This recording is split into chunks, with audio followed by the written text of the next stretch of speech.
Hello. Good to have you on the program again this day, and it still remains the economy today.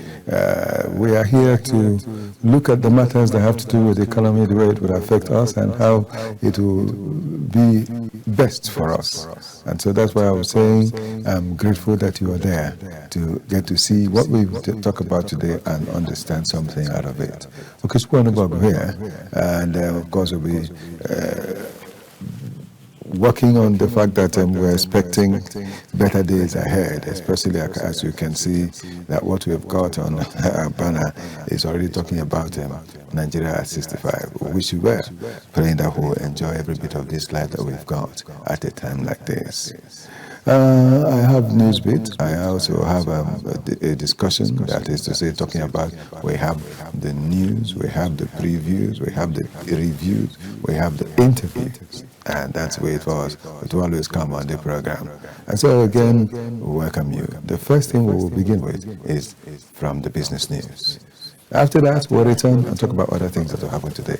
But let's take that one first of all. The Petroleum and Natural Gas Senior Staff Association of Nigeria has instructed its members nationwide to withdraw their services following the alleged mass dismissal of over 800 Nigerian workers by Dangote Refinery in a circular issued after an emergency National Executive Council meeting and signed by General Secretary Lumumba Okubawa. The union accused the refinery of violating Nigeria's labor law, the Constitution and International Labour Organization Convention by dismissing workers for joining the association. The NEC alleged the refinery had replaced the dismissed staff with over 2,000 Indians, calling the action an affront to all workers in Nigeria. To press its demand, Pengasin directed members in field locations to down tools from Sunday and ordered a total nationwide shutdown across offices, companies, institutions and agencies from Monday. The NEC further announced 24-hour prayer vigils and appealed for government intervention, declaring the strike will continue until the dismissed workers are reinstated. Pengasin's action, if fully observed, risks disrupting supplies to the refinery and could have broader implications for downstream operations linked to the plant. World Bank is expected to approve two major loans totaling $750 million for Nigeria, according to information available on the bank's official website. The loans aimed to strengthen Nigeria's healthcare security and expand access to climate-resilient digital infrastructure, particularly in underserved areas. The financing package includes a $500 million facility for the Building Resilience Digital Infrastructure for Growth in Nigeria Bridge Project and a $250 million loan under the Health Security Program in Western and Central Africa, Nigeria Phase 2. The Bridge Project, spearheaded by the Federal Ministry of Communications, Innovation and Digital Economy, is designed to significantly boost broadband access across unserved and underserved areas of Nigeria, with a total cost estimated at $1.6 billion. The World Bank will contribute $500 million via a concessional credit from the International Development Association, while the remaining fund will come from private sector sources. Communications and Digital Economy Minister Dr. Boss Tijani announced that Nigeria is moving closer to building one of the largest digital backbones in the developing world. He unveiled the technical design for Project Bridge, a $2 billion fiber optic expansion initiative that will extend Nigeria's broadband network from 35,000 to over 125,000 kilometers. The British Council has reaffirmed its commitment to strengthening Nigeria's creative and educational ecosystem through long-term partnership targeted targeted capacity building initiative and increased support for young people and educators. This pledge was met during the Creative Economy Week 2025, a high-level gathering in Lagos that convened creative practitioners, cultural hubs, industry leaders, policymakers, private sector stakeholders, and investors to explore strategies for growth and skills development within Nigeria's creative sector. Speaking at the event, the country director of the British Council in Nigeria, Andona McConnell, highlighted the organization's role in building sustainable impact across multiple sectors. She explained that the council's approach is rooted in collaboration with key players at the policy level within institutions and across communities. On the creative front, McConnell praised the dynamism of Nigeria talent, stressing that the British Council continues to support initiatives designed to amplify local creative on global platforms. She cited as an example the inclusion of Nigerian designers at Africa Fashion Week London, an initiative backed by the Council. The Director General of the Nigerian Maritime Administration and Safety Agency, Dr. Dayo Moborola, has described the blue economy as one of the most underfunded sectors globally, despite its enormous potential to drive inclusive growth and sustainability. Moborola spoke in Lagos during the commemoration of the 2025 World Maritime Day, organized recently by the Ministry of Marine and Blue Economy, themed Our Ocean, Our Obligation, Our Opportunity. The event gathered key maritime stakeholders to deliberate on strategies for safeguarding ocean resources while maximizing their economic value. Citing global statistics, the NIMASA DG explained that the World Bank's development goal 14, life below waters, remains the least funded of the United Nations Sustainable Development Goals, with an estimated annual financing gap of $150 billion. In his remarks, the Managing Director of the Nigerian Ports Authority, Dr. Abubakar Dan Shoho, restated the authority's commitment to eco-friendly port operations. Represented by the Executive Director of Marine and Operations, Leko Badmus, Dan Shoho, noted the enduring connection between humanity and the ocean.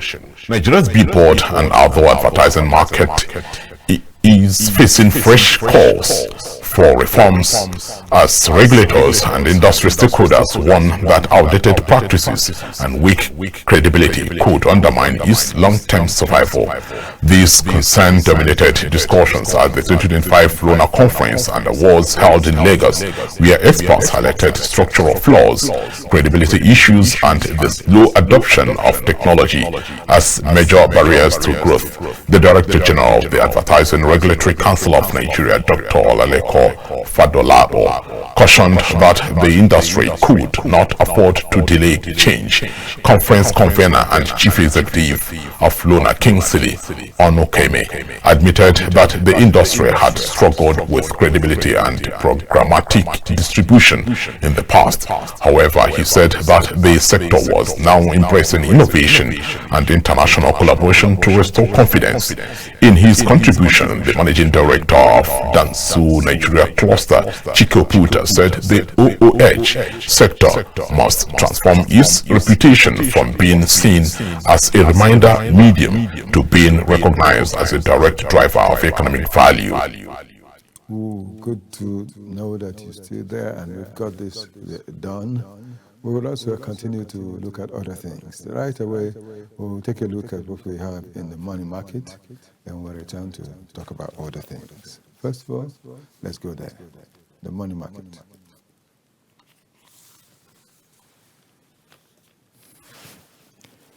The currency market closed the week on a positive note, with the Naira gaining value in both the official and parallel markets. After trading below 1,500 Naira per dollar, per US dollar throughout the week, the Naira appreciated by 49 basis points to settle at 1,480 Naira per dollar in the official market, compared to 1,487 in the previous week.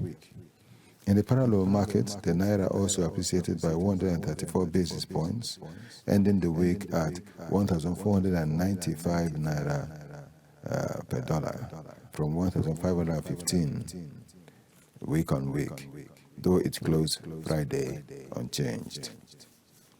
In the morning market, the interbank rate declined on Friday following the repayment of 254.90 billion naira in the open market operations, that is OMOB maturities, which significantly boosted system liquidity. The open repo rate, ORP rather,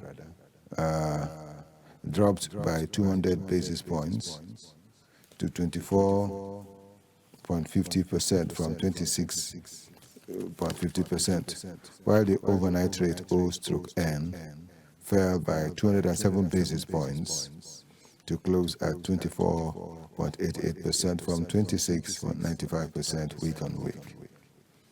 Last week, bullish sentiment pushed yields lower across both the NTB and the OMO segments of the secondary market. The NTB average benchmark yield slipped by 49 basis points, easing from 18.50% to 18.01%.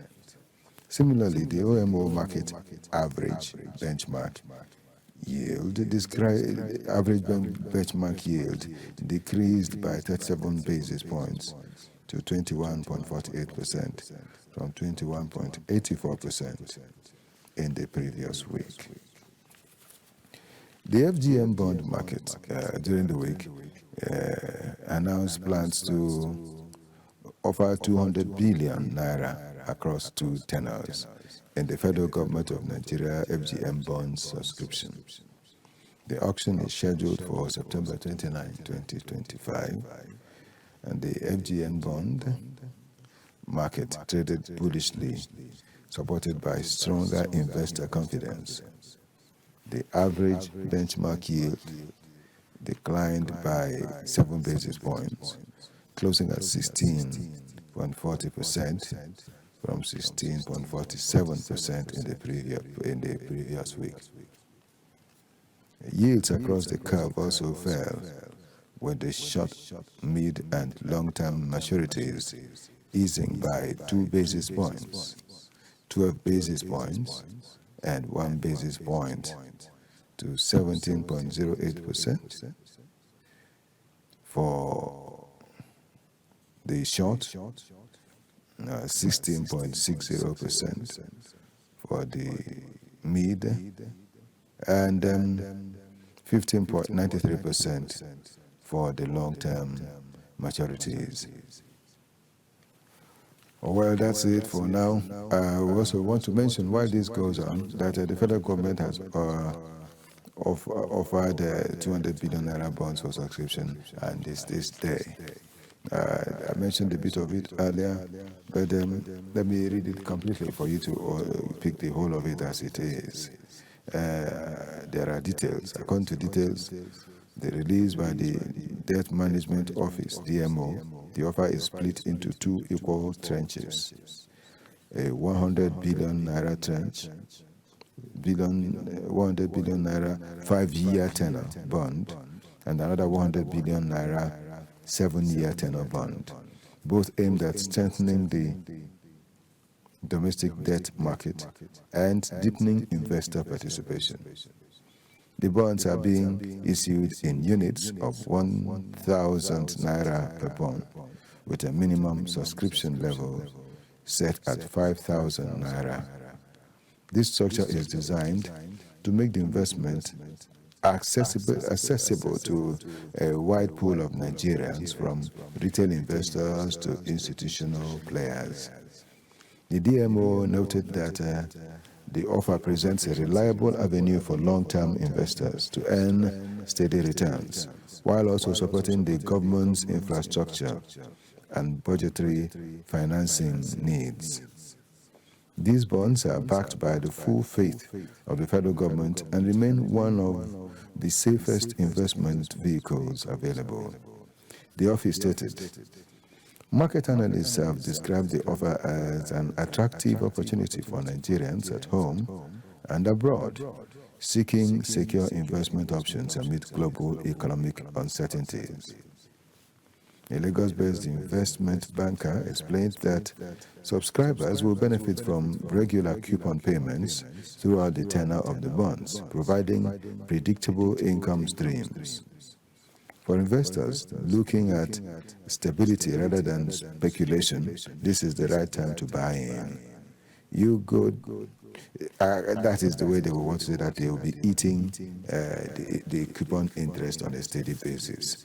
And the DMO has encouraged Nigerians in the diaspora to take advantage of the issuance with increasing remittance flows into the country. Experts believe participation by abroad people could help broaden the investor base and showcase confidence in Nigeria's debt instruments. It's important for Nigerians abroad to show workings by subscribing to these bonds beyond personal returns. It signals trust in the economy. That's what an economist said. And the bond offer continues the federal government's strategy of using domestic borrowing to fund critical infrastructure projects while diversifying financing sources. Over the years, FGN bonds have remained a benchmark for the local capital market, providing risk-free instruments that guide pricing for other corporate issuances. The DMO reiterated that interested investors can access the offer through authorized primary dealer market makers, the one that is referred to as BDMM, and other licensed financial institutions nationwide. And this is how we will say we've looked at this and we'll continue to talk about other things. Well, you're still on the program, and it is the economy today. We will also take out time to look at what we have as our newsbeat for today. But if our newsbeat is not there right away, we will take a little break and we'll return to introduce the person that is our guest on the program. Incidentally, our guest today will be joining us via Zoom, and we hope we'll be able to link him effectively the way it should be. And that's talking about Nze Obi the Madribuna. Well, we will talk with him, but let's wait first and find out how it goes.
As we'll see going, as I mentioned, that we'll be taking them the way they are coming today. We'll take our newsbeat right away. And of course, Elizabeth will be voicing it and talking about it. So let's get to see the two stories we have on our newsbeat. Then we'll return to talk about other things. The Concerned Nigerian Consumers Forum has warned that the Petroleum and Natural Gas Senior Staff Association of Nigeria, Pegasen, alleged plans to picket the Dangote Petroleum Refinery over alleged mass sacking rigs, plunging Nigeria back into the dark era of fuel queues, black market exploitation, and national embarrassment. The forum made a statement on Sunday signed by its president, Comrade Olabisi Taiwo, and secretary Dr. Justice Akani. The forum stressed it was deeply disappointed by Pegarson's posture and rhetoric, adding that the union's action and statement, if not carefully examined, risks plunging Nigeria back into the dark era of fuel queues, black market exploitation, and national embarrassment. The forum stressed that inciting public unrest and threatening picketing over unverified claims is allegedly irresponsible and contravenes international labor standards. The group urged the federal government to intervene swiftly, adding that the rule of law must prevail while ensuring the refinery's operations are protected from undue interference.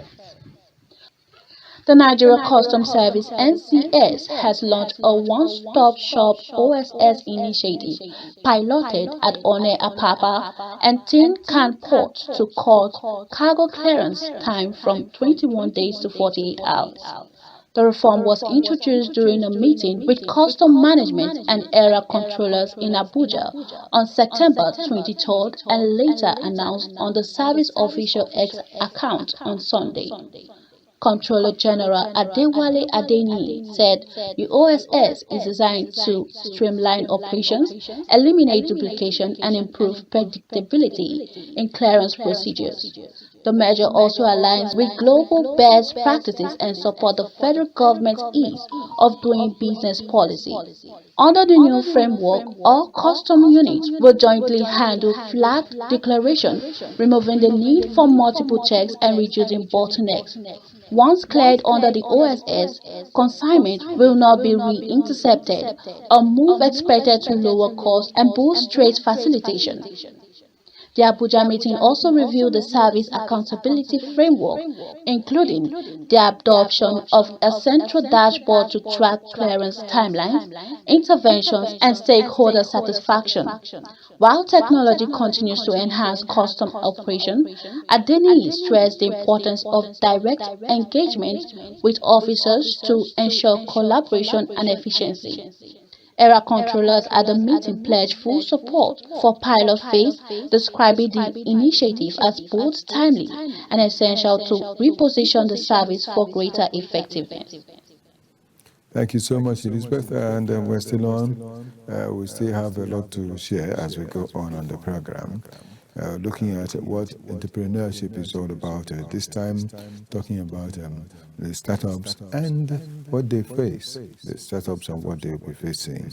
Well, we'll look at them, and we have a guest that we said will be linking us, the economy and startups. We have a guest, but then in the absence of him, we'll still continue to talk about it because it's important that we handle this matter. And okay, we'll be looking at how it affects even the economy as a whole, how the economy affects the lives of the startups right now.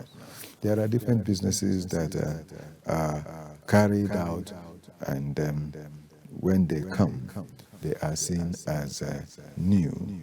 And most of these businesses are the ones carried out by young people who have just gone into the business world to make a mark. Incidentally, the young man that is supposed to be here with me on the program, I assume, is a development strategist and a trainer. So we're supposed to be looking at the matters that have to do with young people that have been trained in the business world and how they go into it, because he's a trainer. How the people go into the business world, what they do, what they find out. We've been told that some come in the very early days, it will look so rosy, and after a while becomes difficult because of certain factors that are plaguing these startups. Even the investors themselves, even the strategists themselves, they have flights, they have woes, and so these are some of the things we want to share. But again, I would say we'll take another time out. We'll return, and we'll just delve into the matter straight away.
we'll go ahead to talk about it until we get to hear from our guest who is supposed to have been with us via Zoom. Looking at startups and the economy. That's what we have really as a topic for the day. And looking at it and seeing. I wanted us to see it from the side of the people that train these startups, people that encourage them, people that are the ones that get them on. But then we can still get to have a bit of it. Startups are revolutionizing the global economy by driving innovation, creating jobs, and challenging traditional industries. And they are everywhere, all over the world. But there are contributions that they make to the economy and the way they are growing. Of course, it differs from one startup to the other, but then there are basic things that we have. I would want to see the topic of the program, please. Let's have it as we're discussing it. And it says we need to have it. Yes, looking at the economy and startups, yes. And there are key innovations, there are key contributions that they make. There are innovations that they bring in. Startups introduce new products, services, and business models that disrupt existing markets and industries. They will come up with something beautiful, something new. Some people will refer to some of them today as the Gen Z leaders because they come in different ways. They come in ways that will wow the minds of so many people and make them want to see what is going on. But one major thing I know that we don't forget when we talk about startups is that every startup creates job. So job opportunities get to become more available with startups around us. They generate employment opportunities directly and indirectly by hiring workers, suppliers, and service providers, all that we find them. Then again, from what we find from the startups, there is the growth of the economy. They help a lot by, they make their own contribution.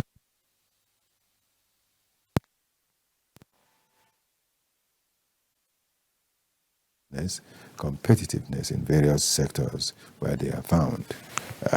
In financial inclusions, there is also what happens with them. Talking about financial inclusion, startups are leading the charge in financing financial inclusion, providing access to financial services for underserved populations. That's what also we find them doing. But naturally, all these, whoever that comes into any of these also makes provision, and there is always a challenge that everyone faces. And so for startups, they also have their challenges which they face in Nigeria today.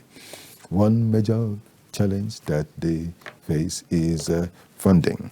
Funding is a major challenge that startups face as far as our country is concerned, funding. And now startups often struggle to secure funding, particularly in the early stages, due to the high risk and uncertainties. I remember some years back that a startup went for funding. I went to seek for funding, and what the organizers of the startup, what they got was very, very painful. They needed to give some facts that will show that they have been there they have experience that they've been in this business for the past 5 years. How can someone that is a startup, before you give him a loan in the bank, you ask him to bring 5 years, something to prove that he has been in the business for 5 years? If it's 5 years, you don't call such a person a startup any longer, or such organization as startups any longer. And that worried them a lot. So most of them, they struggle to secure funding, particularly in the early stages due to high risk. And it's important that we know that these things are very uncertain, high risk and uncertainty. Then there is the acquisition of talents. Startups face challenges in attracting and retaining top talents due to limited resources and competition from established companies. Definitely, the established companies will remain, and as they are going on, they are not going to pedal soft because a startup is coming. they will still continue doing their thing. In actual fact, the existing companies would even double their efforts so as not to be knocked off the market. I remember one company, when it started, it could be referred to as a startup at the time they came on, but then they spent a huge amount of money because somehow they were able to have been lucky, I would say, to have gotten enough funding for publicity in particular, and that helped a lot for them to carry out their work without much disturbance. They came on, and with the name that they created for the product, they decided to make everyone that will see it not just remember the general name of a product, like someone coming into the bakery industry and wants to produce bread, and he will say, please, when you go to the store, do not ask for bread again. And let's assume that the name of the bread is chairs. And they'll say, just when you get to the store, just ask them for chairs. Don't say bread, just say chairs. And they did that, and they succeeded because they knocked off the old companies that were there with excessive, with high quality publicity and advertisement that they brought in. They succeeded in knocking off the others because of funding. They had effective funding. They had funding that enabled them carry out what they were supposed to do.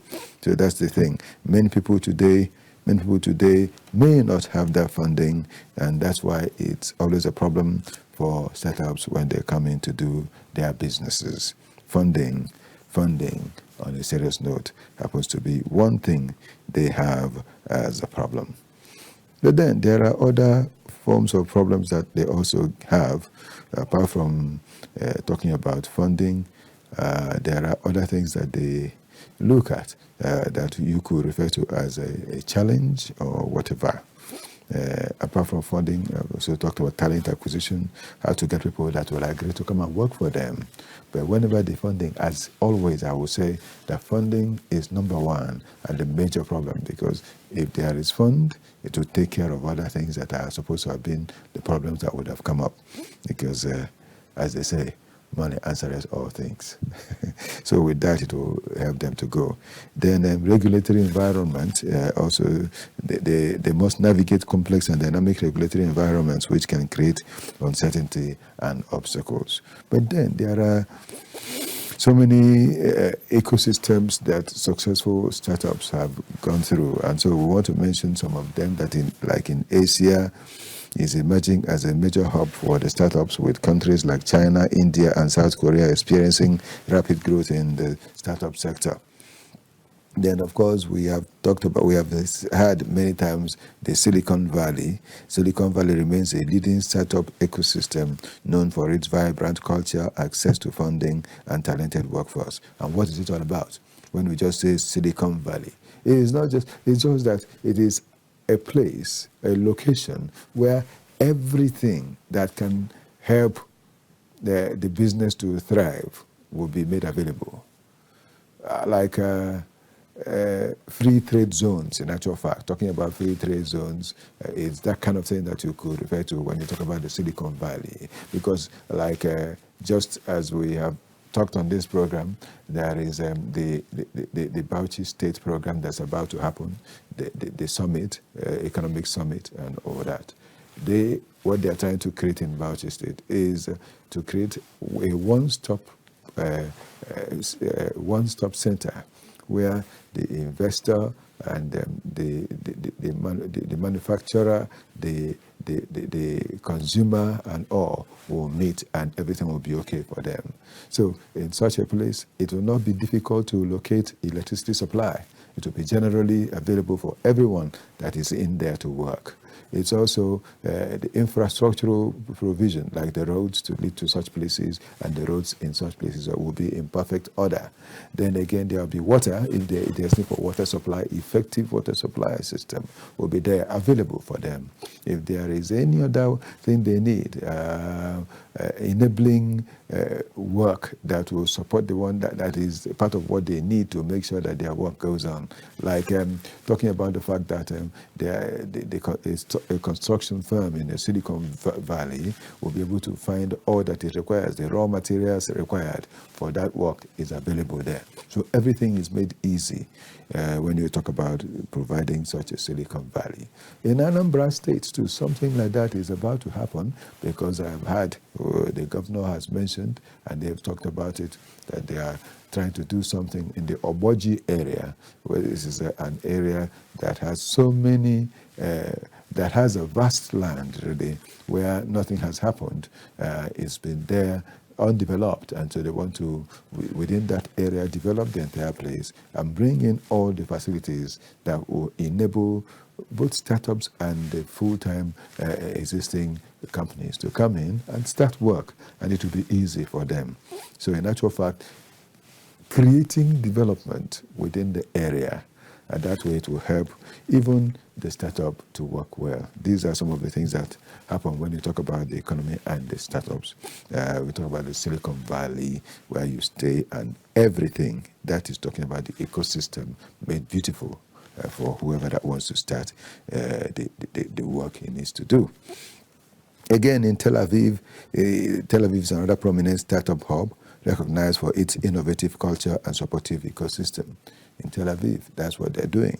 And so as we've seen it in Asia, seen it in Tel Aviv, we are seeing it in Africa, seeing it in Nigeria, that Bauchi State working at the time that it is to get its own effective, and Anambra State also making effort to get its own in order within the Oboji area, as I have been told, and we'll still need to see more of that all around the country, so that in each, if it's possible, we could have each of it in each of the 6 geopolitical zones where work can go on smoothly for everyone, especially the startups, so that they can start their businesses and their businesses will thrive because of the enabling environment that has been provided for them. That's it.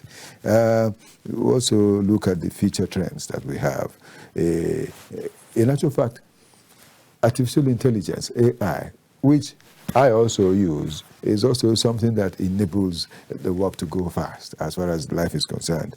Artificial intelligence is expected to be a major driver of startup growth, with increasing investment and innovation in this sector.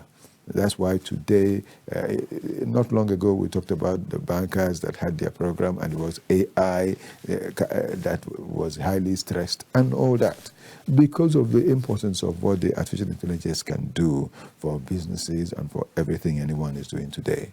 And of course, someone said that we need to wake up, because if we do not follow, we will be left behind, because the AI can sweep people away. And for those who have been afraid that AI will take their job, it's not so. The artificial intelligence cannot work on its own. It needs human beings to make it work for whoever that needs it. Sustainable development.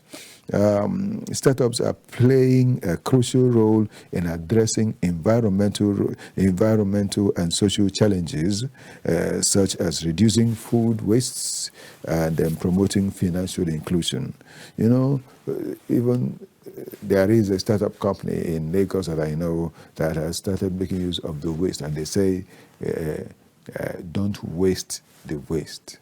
And now they take the waste, saving the waste, don't waste the waste. That's what the way they called it.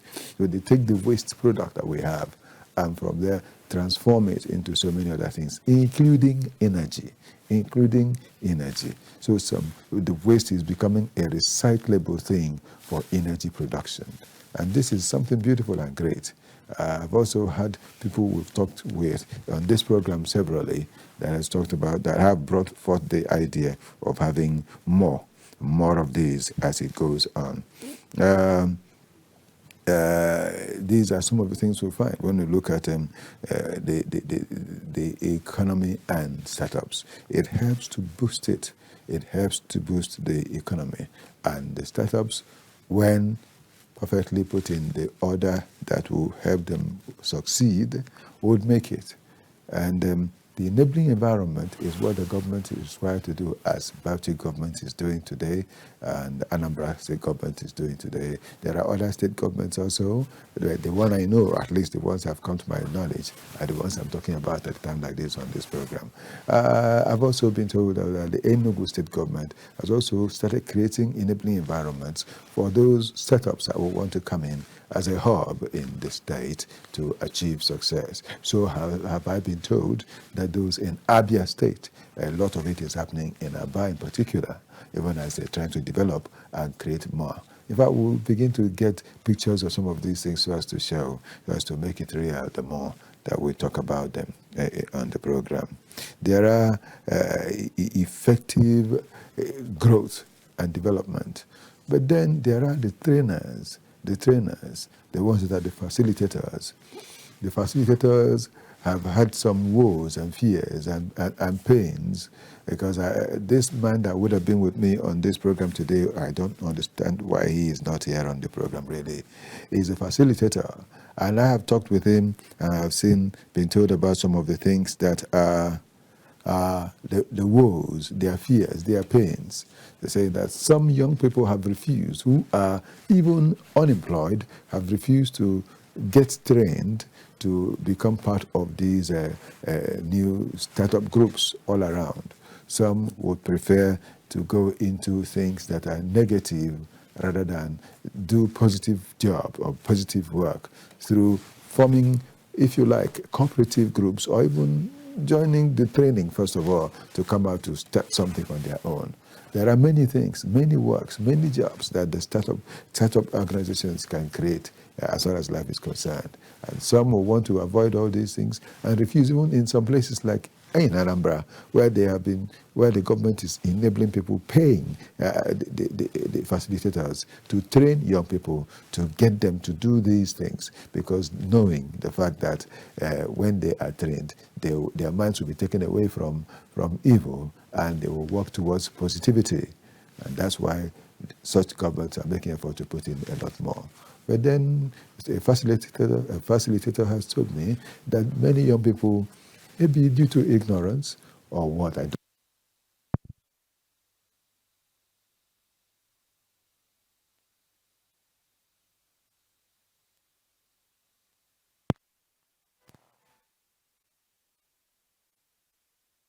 And the natural fight has been expanded, no longer only for Nigeria, even in Africa as a whole. And they're doing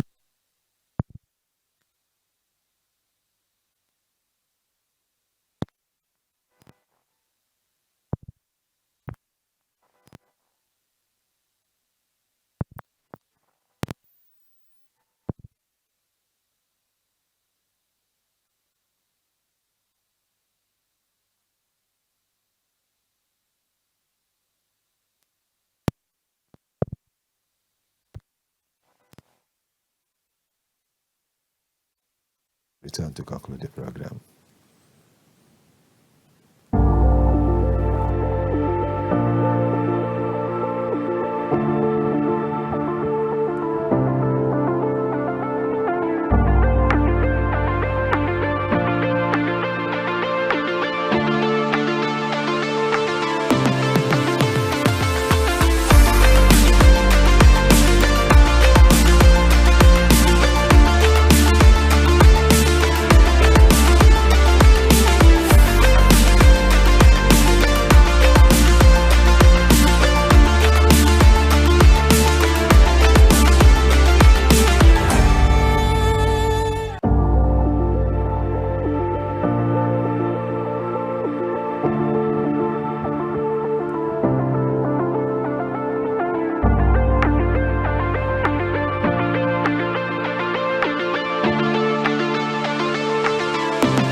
And so, on the note of our conclusion for today, we want to say that it's been great sharing the moment with you. Thank you for being part of this program. And let me begin to sign off immediately so as to make way for the next program. I have worked with some people who have helped me make sure that these things have gone on well. Victor Adeyeye has done a great work, and I'm grateful. Elizabeth has also done good work, and Emmanuel Gabriel Anojo has also done great work. There is Timothy Obonna, Timo, and a lot of other fellows with whom we've worked today.